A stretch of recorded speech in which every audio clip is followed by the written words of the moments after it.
Hello all, இன்னைக்கு வந்து சூப்பரான ப்ராடக்ட் ஒன்று அன்பாக்ஸ் பண்ண போகிறேன். இப்போ எல்லாரும் ஃபேக் லேஷஸ் வந்து க்ளூ வச்சு தான் பண்ணுறாங்க. இது வந்து மேக்னெட்டிக் லேஷஸ்ங்க. ஐலைனர் மாதிரி நார்மலாக பிளாக் கலரில் தான் இருக்கும். ஐலாஷ் க்ளூ பார்த்தீங்கன்னா அது வந்து மறுநாள் நீங்கள் எடுக்கும் போது கண்ணில் ஒட்டிகிட்டே இருக்கும். 2-3 நாள் வரைக்கும் கூட அந்த க்ளூ வந்து கண்ணில் ஒட்டிட்டு தாங்க இருக்கும், வெளியில் வரவே வராது. ஆனால் இந்த மேக்னெட்டிக் லேஷஸ் வந்து அந்த மாதிரி எந்த ஒரு ப்ராப்ளமும் இருக்காது. மேக்னெட்டிக் லேஷஸ் வந்து நான் ஆல்ரெடி கலிலிஸ் அப்படின்ற ஒரு பிராண்டில் வச்சிருக்கேன். அதில் 3 பேர் வரும். அந்த ஐலாஷோட ப்ரைஸ் பார்த்தீங்கன்னா $699 வரும். அது ஒன் டைம் மட்டும் நீங்கள் வாங்கி வச்சா போதும். இந்த மேக்னெட்டிக் ஐலைனர் வந்து காலியாக நீங்கள் மாற்றிக்கலாம்.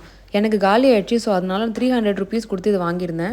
லேஷ் மேக்னெட்டிக் ஐலைனர் வந்து ரொம்ப நல்லா இருக்கு. நான் வந்து வீட்டில் அது இல்லாமல் ட்ராவல் டைமில் கூட வச்சு பார்த்துட்டேங்க. எந்த ஒரு இது டிஸ்டர்பன்ஸ் இல்லாமல் நீங்கள் கண்ணில் வந்துட்டு இந்த லேஷஸ் ஃபேக் லேஷஸ் வச்ச மாதிரி கூட ஃபீலே இருக்காது. ஃபேக் லேஷஸ் வீடியோ பிடிச்சா ஃபாலோ பண்ண கண்டிப்பாக இந்த மேக்னெட்டிக் ஐலைனர் ட்ரை பண்ணி பாருங்க.